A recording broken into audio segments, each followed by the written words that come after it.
All right, Rabosai, good morning, Alichtike Chanukah to everyone.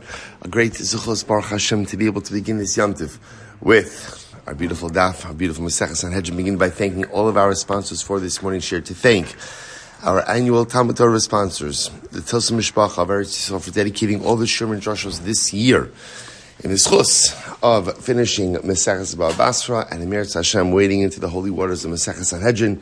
Maybe Zoche Emir Hashem to begin and complete many Masechtos together in the years to come.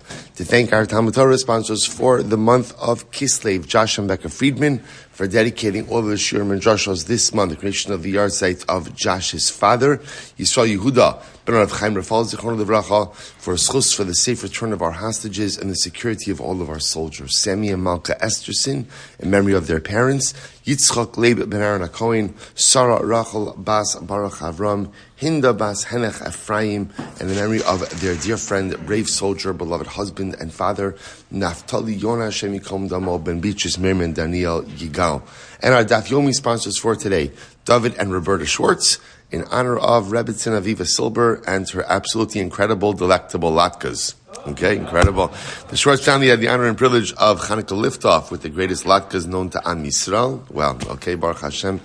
That's quite the accolade, and a very special thank you to the Rebbitzin. All right, beautiful. I think our first ever Latka sponsorship dedication. Baruch Hashem, we thank the Schwartzes for that. Certainly a beautiful way to begin this Yom Tov, right? Also, with that, let us begin. We have a lot to do today. Today is our catch-up day. Okay, today is Day Meretz Hashem. We rejoin the ranks of Daf Yomi and Klal Yisrael. So today's daf is Tess. Is actually not, but we are actually picking up on this might be a first. Ches Amud Aleph. Yeah. So okay, we're gonna be fine. So Ches Amud Aleph. 8A, and the sound effects were unnecessary. The woo was there. All right, so Ches Amud Aleph 8A, and we are picking up. Let's go back to the two dots. The Chum Omrim Motzi Shema Be'esim Ushlosha, which is 2, 4, 5 lines up from the bottom. So the Gemara says, the Chum say, Motzi Shema Be'esim Ushlosha. Motzi Shemra requires a beis din of 23. So the Gemara says, V'chi yesh bo dinei nefashos mahav. So remember again, the Chachamim said that the reason why Motzi Shemra requires a beis din of 23 is because there's the possibility for dinei nefashos. Remember again, as we started with yesterday, when the case of Motzi Shemra is Reuven marries Rachel. After they get married, he claims that she's not a besula. So there's two elements there. Element number one is that causes her to lose her ksuva. That's number one. Number two, as we're going to see, there's the possibility that this could turn into a capital case if there are witnesses regarding her adultery. So here's what's interesting. So essentially, the Chachamim say, general case of the Chachamim say Motzi Shemra is going to be adjudicated by a beis din of 23. Why 23? Because even though, remember, Motzi Shemra is not beginning as a capital case, but it has the ability to evolve into a capital case. So because it could evolve into a capital case, therefore, halacha l'maisa, it's treated as a capital case and uses a beis din of 23. So the Gemara says, I don't understand. Right now, when Reuven is bringing it to beis din, Reuven is not bringing it to beis din as a capital case. He's bringing it to beis din as a monetary case. He's making a claim his wife wasn't a besula at the time they got married, and therefore, halacha l'maisa, she should lose her ksuva. That's what he's claiming. So right now, it's a monetary case. If it's a monetary case, as we established in the Mishnah, monetary cases are adjudicated by a beis din of 3. So what's the pshat? To which the Gemara says, Amar Ula, b'choshishin lilaz kamiflagi. So Ula says, what are we concerned about? B'choshishin lilaz. I will say, take a look at Rashi for just a moment. So Rashi says over here, actually not yet. Let's get to the same. So the Gemara says, v'kamiflagi. Rabbi Meir Savar, in choshishin lilaz, v'rabbanan savri choshishin lilaz. So what is this? What is this choshishin lilaz? So take a look at Rashi. V'cham omrim, b'pnei sheyesh bo dinei nefashas, kasach ha'raytra dehari kamri, mishum di'ika motzi shemer, the shayich bei dinei nefashas. So I'll say essentially, what laz means in this context is the following idea. Are we concerned that although the beginning, the genesis of this case is dinei mamanis, right? It's financial. Are we concerned that once things get going, people are going to hear about this case and witnesses are going to show up to testify about the adultery? That's laz means in this context rumors. So remember, Reuven's bringing Rachel to Beis Din for a financial matter. We got married, you weren't a besula, I'm not giving you your ksuva. So now we have to be choshesh that once this case is in the docket and it's being heard, people are going to hear about it, and maybe witnesses who witnessed the adultery may surface and come to Beis Din. So essentially the Gemara is like this. Rabbi Meir holds, we're not worried about that. That's not going to happen. And therefore this is a financial case, and because it's a financial case, it should be tried by a Beis Din of 3. The Chama, on the other hand, say, no, we are concerned about this. This could easily escalate. This could easily evolve. And therefore, again, because it could evolve into a capital case, you might as well go ahead and convene a capital Beis Din now and start out with a Beis Din of 23. Fascinating. So I'll say, so according to Ula, that is the machlokes that is unfolding over here. Rava on the other hand says, no, that's not it. Kuli Alma Lalaz Lo Chayshinon. That no. The truth is, we're not concerned about that. If Reuben's bringing Rachel to Beis Din for a financial matter, we're not concerned that people are going to hear about this and end up, and witnesses are going to come forward, and it's going to turn into a capital case. That's not it. Rather, what's the concern over here? So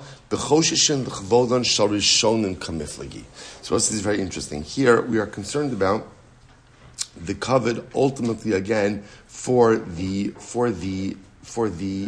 original Beis Din. The boss say, take a look at Rashi just a moment. The Choli Amalo Chashina Lalaz, Vim Tchilas Tvi Aso Shalbal, Loba Lidon Ala Api Edim, Ela Ali de Asmo Lafsida Ksuvasa, Modra Baran de Bishlosha. So both say, so now watch this. So Rava says, we're not concerned about laws. If Reuven brings Rachel to Beis Din, and this is a financial matter, we're confident it's going to remain a financial matter, and it's not going to escalate into a capital matter. So what's the issue over here? Rather,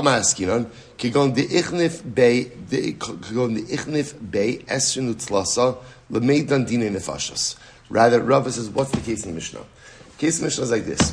Reuven is bringing Rachel to Beis Din, and ultimately, when he brings her to Beis Din, he's bringing her with an accusation of adultery. So because there's an accusation of adultery, therefore that requires what? A Beis Din of 23, because this is a capital case. Then what happened? Ve'ibdar.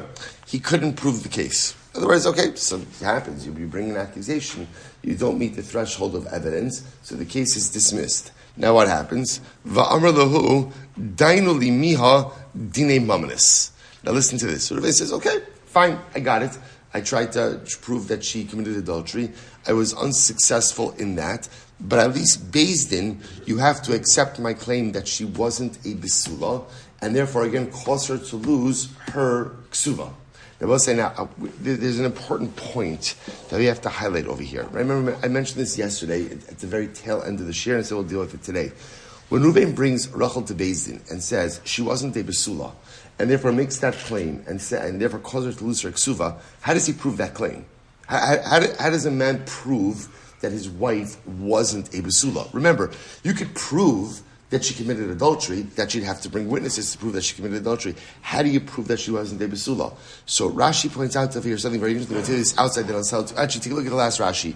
Va'amar, Rashi says, Hol va'imli edim, danu li mihas b'shlosha dinei mamanas laf sadik suvas ha'idei atzmo. The kaimalon, look at the last couple lines of Rashi. Chachamim tiknu lahem lebenos Yisrael, lebsula masayin la'amana mana, v'im heim heminu laf sida al piv. The both say, listen to this. A husband is believed, based on his own statement, to claim that his wife was not a besula. Now I will say, now, how could that be? How could that be that he's believed to make that claim, and there doesn't need to be any other substantiation? So this is actually very interesting. So the Rashi says, Chazaka, ein adam toreach besuda umafsida. I will say, because it doesn't make sense for a man to make this claim frivolously. Why? So you have to understand something. In times of the Gemara, there was a very interesting custom. What was the custom? Who paid for the wedding? Who paid for the wedding? The chassan.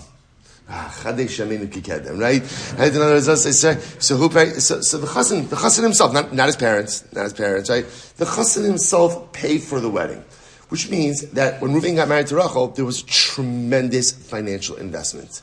For them to turn around the day after they got married and say she wasn't a besula, why would he do that?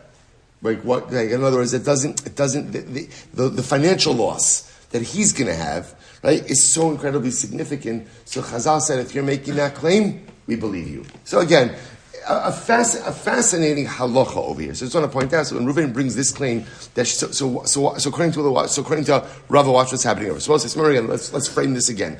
Machlokes in the Mishnah, a Motzi Shemer case. How many dayanim do you need? Tanakama, 3. Chachamim, 23. Now again, it would seem to be Chachamim looking at this as a capital case, potential capital case. Rabbi Meir, or the Tanakama, looking at this as a financial case. So what's the machlokes? How do we frame it over here? So Ula says, Cheshinon Lalaz. We have to be concerned, perhaps what's going on over here is, are we concerned that even though Reuven is initiating this as a financial case, word gets out, and witnesses to adultery could show up. So the Tanakama says, we're not worried about that. It's a financial case, deal with it with 3, that's it. Chachamim say, no, we are concerned with that, and therefore start off with a basin of 23, even though the initiation of the case is a financial one. Rava says that's not the machlokes. No one is concerned that what starts as a financial case could escalate into a capital case. So what's going on over here? The case begins as a capital case. The case in question is Reuven brings Rachel to Beis Din and he says you committed adultery. That's the claim. Okay, that requires a basin of 23. Then what happens? What if he can't prove the claim? So obviously the case dissolves. But imagine for a moment, Reuven can't prove the claim, but then he says to the basin, hey Chevra, 1 second, but I still have a financial claim. Right? My financial claim is she wasn't a besulah, so therefore again, and I'm believed to make that claim on my own, and therefore halacha l'maisa, give me a beis din to cause her to lose out on her ksuva. So the shayla b'osai is afterwards, are we choshesh? Take a look at the last line in the Gemara. So l'meidan dinei nefashos ve'ibdar. So Reuven originally got the beis din together to do a capital case, but then he couldn't prove the case, so the beis din dispersed. Va'amar lehu dainu li miha dinei mamanas. And Reuven says, okay, I failed to prove the evidence on the capital case, but at least adjudicate for me a financial case, cause her to lose the ksuva. But say I'm a base, ches I'm a base, right? To fly. So the Gemara says the issue over here. Actually, no. Go back. Don't turn the page yet. Sorry. So therefore, again, so the question over here is like this: are we worried about the covet of the original beis din or not? In other words, they both say meaning what? That halacha l'maisa. In other words, if you go ahead and you have 23, and then you go ahead and you disperse it, and you get together a beis din of 3. Is that an affront to deal with the financial concern? Is that an affront to the original beis din or not? The Chachamim say yes, and therefore the Chachamim say just keep it a solid beis din of 23 for every case of Motzi Shemra and leave it alone. Rabbi Meir, the Tanakama, says no, it's not a big deal. It was a capital case. Now it's only a financial case, and that can be dealt with by a beis din of 3. Okay, I'm a beis. So Meisved, you raise the kasha. The Chachamim omrim tavu mamon b'shlosha. Tavu nefashos be'eser mishlosha. So I said there's another brisa which speaks to this issue. The brisa says like this: the Chachamim say that if Reuven brings Rachel to Beis Din and the claim is a monetary claim, meaning what does it mean? What is a monetary claim? That it's a straightforward case. The case is where Reuven says to Rachel, "We got married. You were not a besulah." In which case, what is he effectively claiming? She doesn't have a ksuva. So if that's the claim, the Chachamim say all you need is a beis din of 3. That's all. On the other hand, tavu nefashos, if he claims, Rachel, you committed adultery, so now this is a capital claim, then be'eser mishlosha, then that requires a beis din of 23. So let's analyze. So bishlam al Rava. So we'll say, so this approach makes sense according to Rava. Tavan mamon tchila b'shlosha. Tavan nefashos tchila afilu mamon be'eser mishlosha. So we'll say, according to Rava, this makes sense. If the initial claim ultimately again was for mammon, then halach sonoros, which means I will say, remember, you don't go from mammon to nefashos. You'll just go from nefashos to mammon. So if the original claim was a monetary one, so okay, so then the basis that you need is 3. Tav nefashos tchila, but I will say, if again the initial claim was for a capital case, then in that situation, halach halamaisa, even if after failing to prove the capital case, he decides to pursue the financial claim, then halacha l'maisa you'll keep a beis din of 23. Elalu ula kasha. But according to Ula, how do you reconcile this brisa? So if Rabbi say, this is our question, and now the Gemara is going to suggest a number of answers to this question. And Rabbi say, what's very exciting about the coming Gemaras is through the answer to the reconciliation between our Mishnah and the Brisa, we're going to bring out a lot of new information to light. So I will say, but just keep your eye on the ball for the core machlokes. The core machlokes is, what kind of Beis Din do I need for a Motzi Shemra case? So this is a machlokes Tanakama and the Chachamim. Tanakama holds 3, Chachamim hold 23. Now again, remember, in general, a Motzi Shemra case is a financial case. Reuven is claiming Rachel wasn't a Basula, and therefore Halacha L'maisa, she's not entitled to Suva.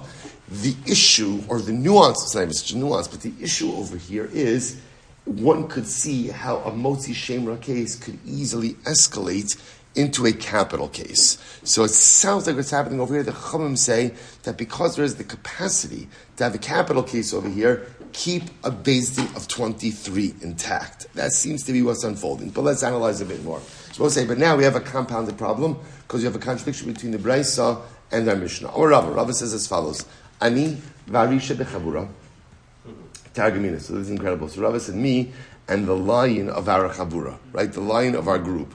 Now, who was the group? Who was the lion of the group? Umanu, Rabbi Chia bar Avin. So we say the following: what's the case over here? It's actually interesting. Shehevi habal edim shezinsa. Listen to this. So Reuven's married to Rachel.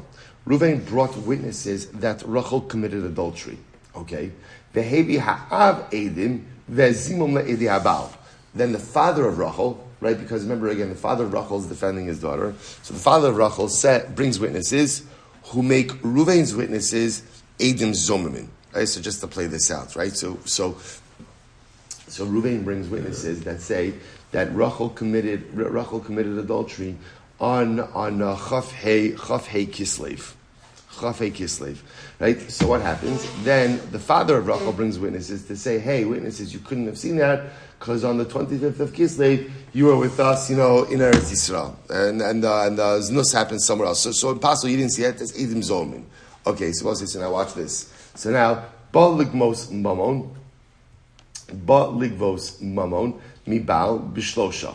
So let's say, so ultimately, again, if they were coming, so Ba Ligvos Mamon, Mibal Bishlosha. So when they're coming to collect money from the husband, ultimately, again, you need a Beis Din of 3.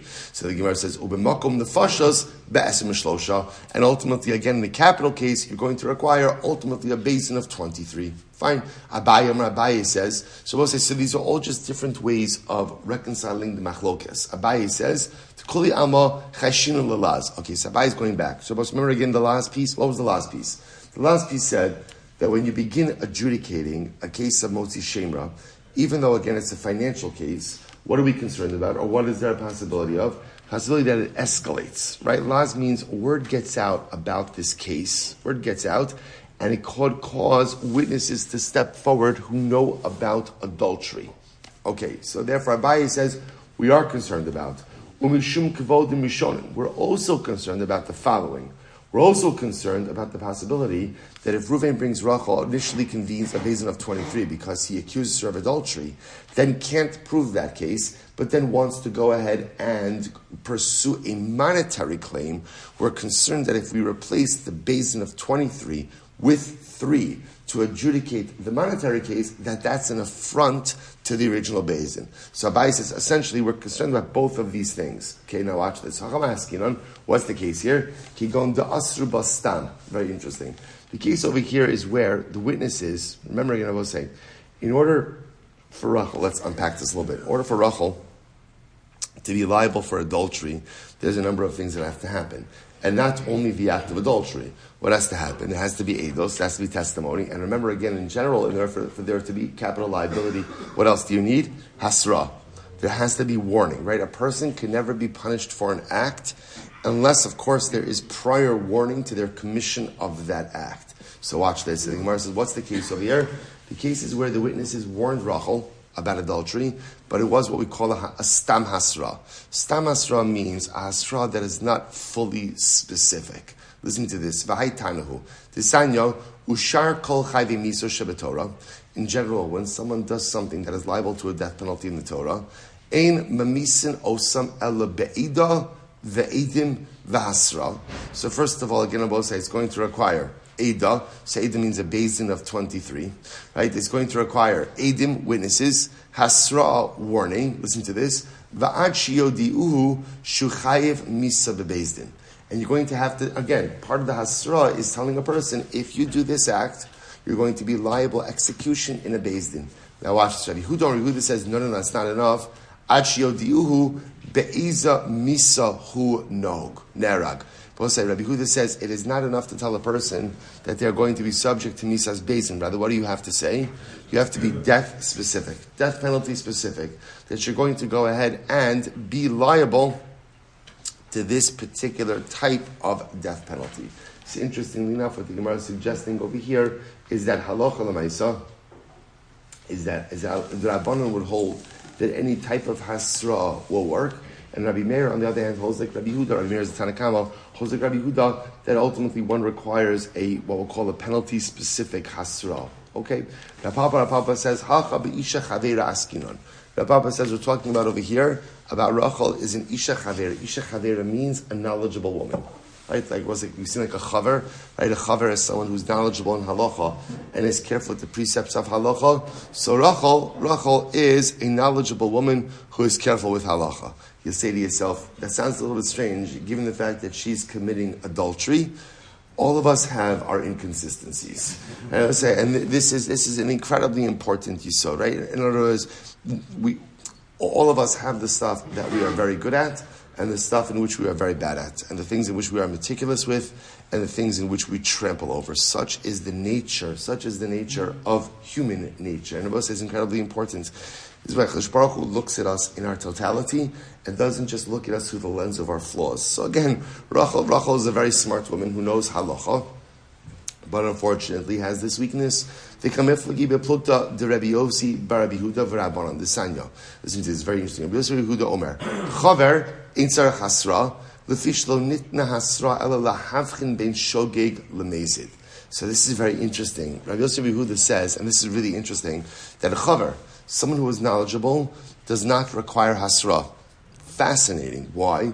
Because what's the whole point of hasra? Right? Essentially, it's not just the warning, it's to make sure you know that what you're doing is wrong. In other words, we'll say there's always the possibility that a person is so ignorant that they do not know that what they are doing is incorrect. So that's the whole point of hasra. So therefore, again, Rabbi Yehuda says, essentially, if you have someone who knows, hasra becomes totally unnecessary. So the Gemara suggests perhaps this is the point of contention. All right.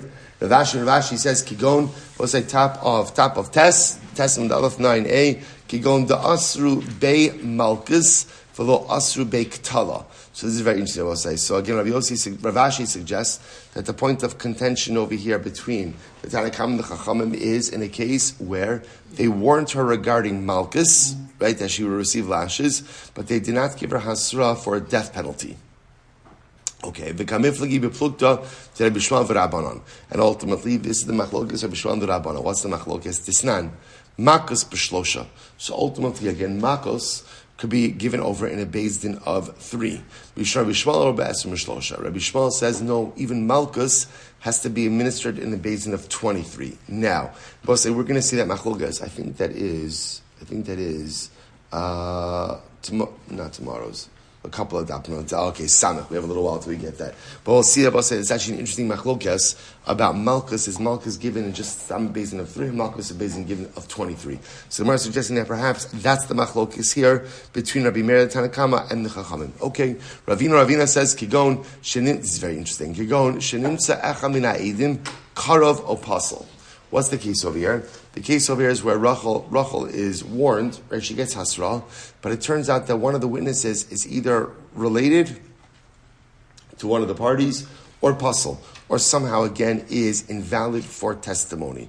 V'kamiflagi beplukta d'Rabbi Yossi v'Rabbi Alibu d'Rabbi Akiva. And there's machlokas over here between Rabbi Yossi and Rabbi in accordance with the position of Rabbi Akiva. But before we go on, if you look at Rashi says over Echad Min Ha'edim, it's the first short line in Rashi.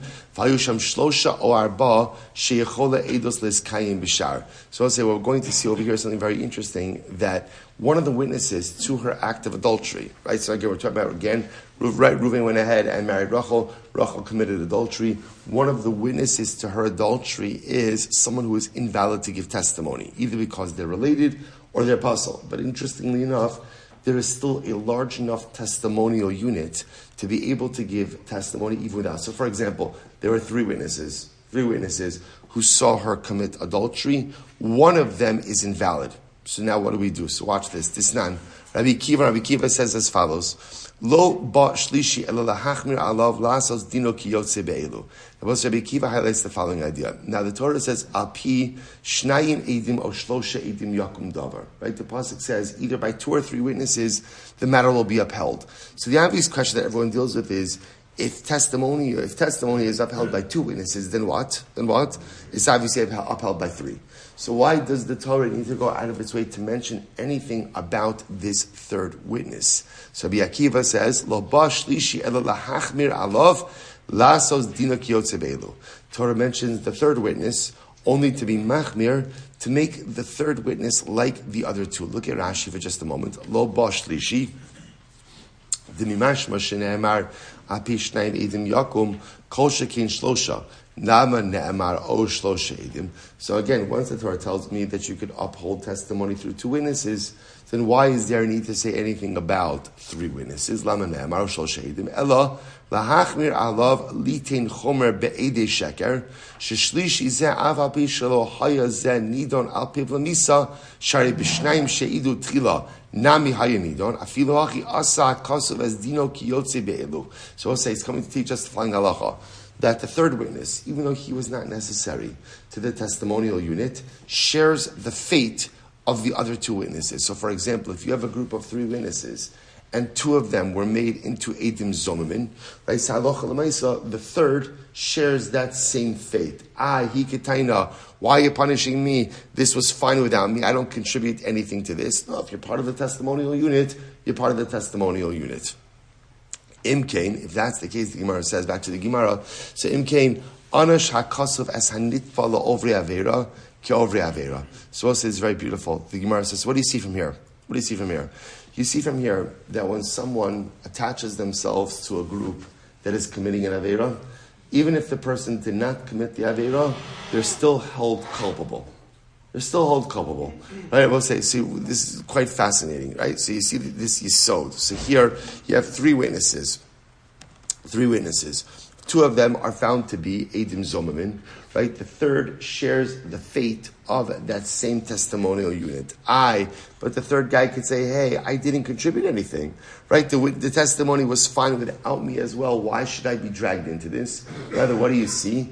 When you attach yourself to sinful behavior, you're dragged down within that dynamic. It's incredible. I'll say, we spoke about this just the other day, right? That when you go, remember we spoke about this? We spoke about this by the cities that were in Bavel on the border to Eretz Yisrael, right? And that those cities were adjudicated like in accordance with the law of Eretz Yisrael. When you attach yourself to Eretz Yisrael, good things happen. When you attach yourself to negative people, to bad influences, bad stuff happens. And even if you're not participatory in the same way in which the negative behavior is occurring, being attached to negativity by definition drags you down. But the Gemara says, here's the good thing. Alachas kama v'kama sheyishalem schar es hanitfa la'ose mitzvah ki ose mitzvah. But I will say, but the positive is even more true, which is so beautiful. All the more so, again, if a person attaches themselves to those who are performing a mitzvah, all the more so, ultimately, again, that they are reckoned as performers of mitzvah themselves as well. Remember again, whatever is true in the negative is more so true in the positive. So if attaching myself to the negative causes me ultimately to be reckoned with that chevra, then attaching myself, I'll say, it's really, the lashon over here is so incredible. The kama sheishalem schar es hanitfa la'osei mitzvah. This is not even talking about someone who performs a mitzvah. Rather, what is this talking about? This is someone who goes ahead and attaches himself. Nitfal means like tafel. Tafel means secondary. If I attach myself to the right chevra, I attach myself to the right people, I attach myself to the right influences, by definition, I'm pulled up. Sometimes life is not even about doing the right thing, but it's just attaching yourself to the right people and to the right influences. And by definition, you're brought up higher and higher. Incredible. Umashnayim, so let's finish up the Gemara.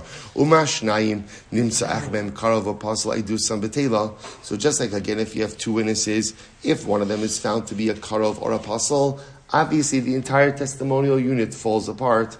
Av shlosha nimsa achbem karov apostle idusam betela. So we'll say, so the same thing applies even with a group of three. Even if you have three witnesses, they are a testimonial unit. Once one part of the unit falls apart, what occurs? The entire unit falls apart. How do I know that this applies even to a testimonial unit of 100? I have 100 witnesses, and one of them is found to be a karav or apostle. How do I know that the entire testimonial unit falls apart? So the Gemara says, Talmud Omar Eidim. Pasuk says Eidim. Eidim teaches me that witnesses are treated as a cohesive unit. Am Rabbi Yossi. When is this so? Bedinei nefashos. When is this so? This is so when it comes to capital law. Aval bedinei mamanis tiskayim eidos b'shar. So Rabbi say this is fascinating. So Rabbi Yossi says, when do we say that when part of a testimony? Now I will say, just to be clear, everyone agrees that if you have two witnesses and one of them is disqualified, what happens to the testimonial unit? It's null and void. That's obvious. What we're going to say is the machlokes is if you have, let's say, three or more witnesses and one of them is disqualified, what happens to the rest of the testimonial unit? So the Gemara just seemed to say, well, again, 3 is like 2. And therefore, once the third witness is disqualified, the whole unit falls apart. Rabbi Yossi says, when is that so? That is only true in capital cases. In capital cases, when one of the witnesses is disqualified, the entire testimonial unit dissolves. But in monetary law, no. Let the testimony move on with the remaining witnesses. That's Rabbi Yossi. Rabbi says, no. Echad dinei mamanis, ve'echad dinei nefashos. Rabbi says, not true. Not true. Whether it's monetary law, capital law, once one of the witnesses is disqualified, the entire testimonial unit falls apart. But watch this. Ve'imasai. But when is that? When do we say that if one of the witnesses is disqualified, the entire testimonial unit, no matter how big it is, falls apart? When is that? Bizman shehistru bahen. When all of the witnesses participated in the hasra, specifically the invalid witness as well. Right? Because we'll say what happens when the witnesses, specifically the invalid one, participated in the hasra, then what? That shows that they're serving as witnesses. Ava bizman shelo histru bahen.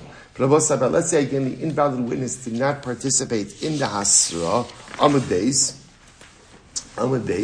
Mayasu shnei achim ve'echad ve'echad shero ve'echad shagas hanefesh. So listen, now watch this. If the witness, let me just say this outside, then we'll see it inside. The Gemara says something very interesting. When does a group become a testimonial unit? So it's interesting. Up until now, I would have thought, when do they become a testimonial unit? When they observe an event together.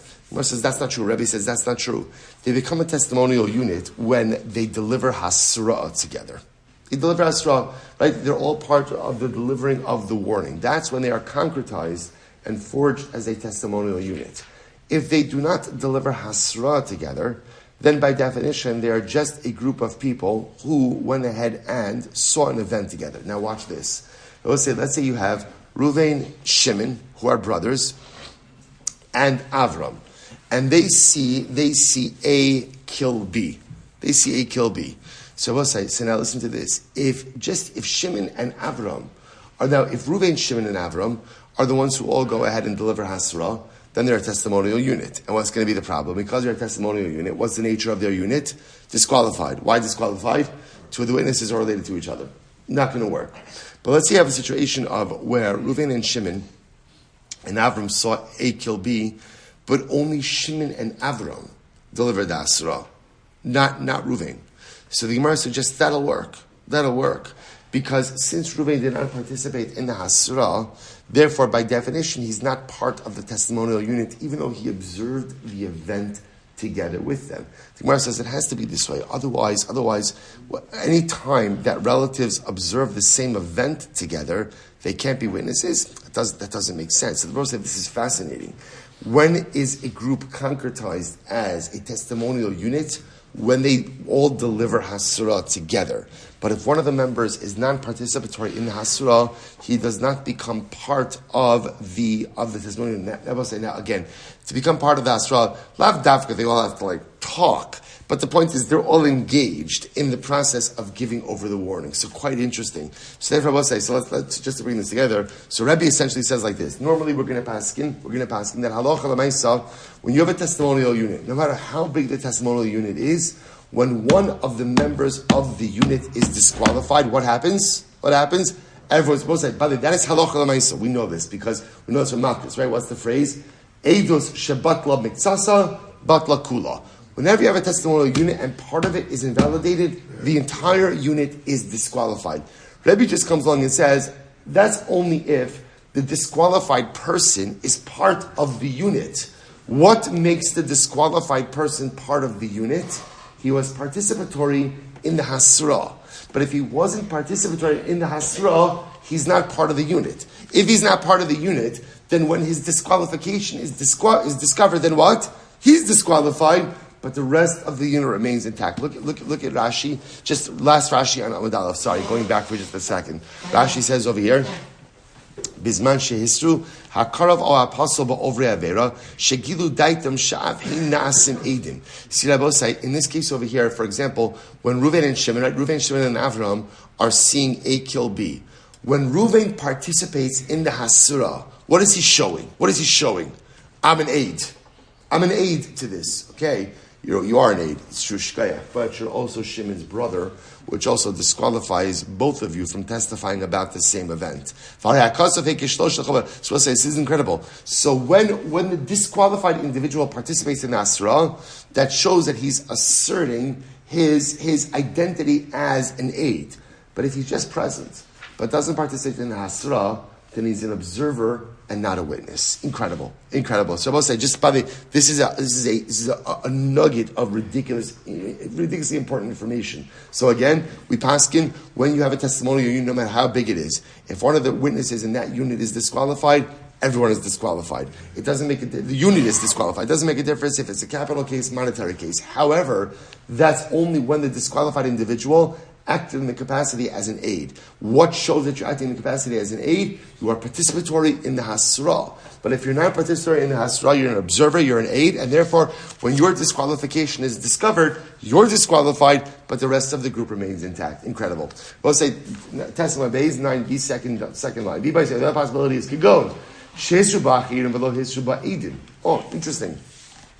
The other possibility is, what's the case over here? Yigal says all the Motzi Shemra case, right? But in this case over here, they're warning Rachel about adultery. The case over here is other people warned her about the other people. In other words, warned her about the adultery, not the Eidim.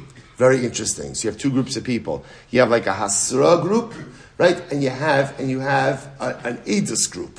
So the Gemara says, Rabbi Yossi v'Rabbanan. Here's the machlokas. This time, Rabbi Yossi says, the olam eino nerag achu pishne edim masrin bo. Okay, this is fascinating. Rabbi Yossi says, in order to put someone to death, it has to be the same chevra, has to give hasra and witness. Same people. Hasra and witness. Shnei amar apishnayim edim. So perhaps that's the point of contention over here. What happens when you have two groups, a Hasra group and an Eidos group? Does that work or not? Machlokes. Rabbi say the other possibility is, but we're just trying to figure out what's the machlokes right there in the Rabbanon. The way say, Kigon, tischachush bebdikos, v'lo ischachush bechakiros. Okay, so this is so interesting as well. So I'll say, what's the case? So you have a testimonial unit, and the unit was refuted. So we'll say, as we're going to see, and this is really quite interesting. Remember, whenever witnesses show up in Beis Din, so it's not just the pshat that like you roll into Beis Din, say your thing, and Beis Din's like, okay, right? In other words, that when you show up in Beis Din, you deliver testimony, there's what we call drishas v'chakiras. There's cross-examination, right? We want to make sure that you're telling the truth. So the Gemara suggests over here that there's really two levels of what we'll call cross-examination. There's bedikos and chakiros. If you look at Rashi, this is very interesting. Bedikos, Rashi says, Ze Omer Kelev Shalbal Shechorim, V'zomer Levanim. So we'll say, so Bedikos means like this. Bedikos is where we go ahead and we ask the witnesses a series of questions about the parties involved in the event. So, for example, witnesses show up and they say Reuven committed adultery with Rachel, or whatever. Reuven committed adultery with Shimon. Okay, what was Shimon wearing? What was Shimon wearing? So we'll ask them questions about the parties involved. Chakiros, on the other hand, look at Rashi. Chakiros, Rashi says, is Eze Yom ve'eze Shah ukiyotze bazeh. So we'll say, so Chakiros are more general, we'll call like situational questions. What was the date? What date did you see this? What time of the day did it occur? So more what we'll call like, almost like background information questions about the timing and the circumstances around the event. So we'll say, now watch this. So the Gemara says, we're dealing with the case of where witnesses showed up, and they were refuted based on bedikos, but not on chakiros. In other words, so we'll say, so the Gemara says, so they say bedikos lo bechakiros. V'kamiflagi beplukta de ben Zakkai v'Rabbana. And this is fascinating. And what's the machlokes over here? The machlokes over here is ben Zakkai and Rabbana. Watch this. Disnan. Maisa ubadak ben Zakkai v'uktei te'inim. So let's listen to this. There was once an episode that witnesses testified about an event that happened by a fig tree. And Ben Zakkai asked them about the thickness of the figs. The thickness of the figs. Right? In other words, what did the stems, about the stems. Right? So here's the shaila essentially. The machlokes is, how specific do you have to get with witnesses in order for their testimony to be accepted? And I will say, by the way, this is going to be part of a much larger motif that we're going to see, that the way the system works, right, ultimately, again, is that halacha l'maisa,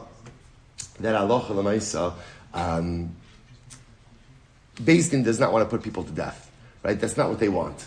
Right, so we're going to see. So therefore, again, what we're going to see is over and over. Halacha l'maisa, Beis Din will try to do whatever they can to throw up as many roadblocks to death penalties. So again, we'll get into that in a little bit. Mirza Hashem, but l'maisa, that's the machlokes over here. How specific do you have to be in the acceptance of this testimony? Am Rav Yosef, hevi haba. So okay, so we'll say. So therefore, again, we have all these different interpretations in terms of halacha l'maisa. How the machlokes, the Chachamim and Rebbe manifests itself in the Mishnah. Good. Amar Rav Yosef. Hevi abal edim shezinsa ve'evi ha'edim. So we'll say, so again, so just bottom line, okay, let's circle back all the way over here. So bottom line, we had a machlokes in terms of what is the nature of a Beis Din for Motzi Shemra. Machlokes between, and this is all of our first Mishnah, machlokes between the Chachamim Tanakama, who's Rabbi Meir, and the Chachamim. Rabbi Meir says a Beis Din of 3, Tanakama says 3, and ultimately again, and the Chachamim say a Beis Din of 23. Just so you should know, the way we pass with Rama Paskins is that Motzi Shemra is dealt with a Beis Din of 23. That's how the Rambam Paskins. Why? What's the logic? Again, the logic is quite simple, because there is a significant concern that even though Motzi Shemra is coming to Beis Din as what? It's coming to Beis Din as a financial case, but it could easily escalate into what? Into a capital case. So because that could happen, we put that Beis Din in there as 23 from the beginning. That's how we pass halacha l'maisa. Beautiful. I mean, not beautiful, not good, but again, beautiful in terms of resolution of halacha. Amar Rav Yosef, hevi abal edim shezinsa, vehevi ha'av edim vezim la'idi abal, edi abal me'eragim ve'im mishamim mammon. So we'll say, so now we're going to, actually we'll say, we'll stop over here for today. Okay. By the way, shkoyach. Right? Incredible. Absolutely incredible. I say, now we are officially caught up with the rest of Klal Yisrael. Shkoyach to everyone. Right? We did it. We always do it. Mamish, our own little Chanukah miracle. We'll say, we'll pick up Mirza Hashem with this sugya tomorrow. Shkoyach, everyone. Alich Chanukah. All right, Chevron Zuma, Alich Chanukah, everyone.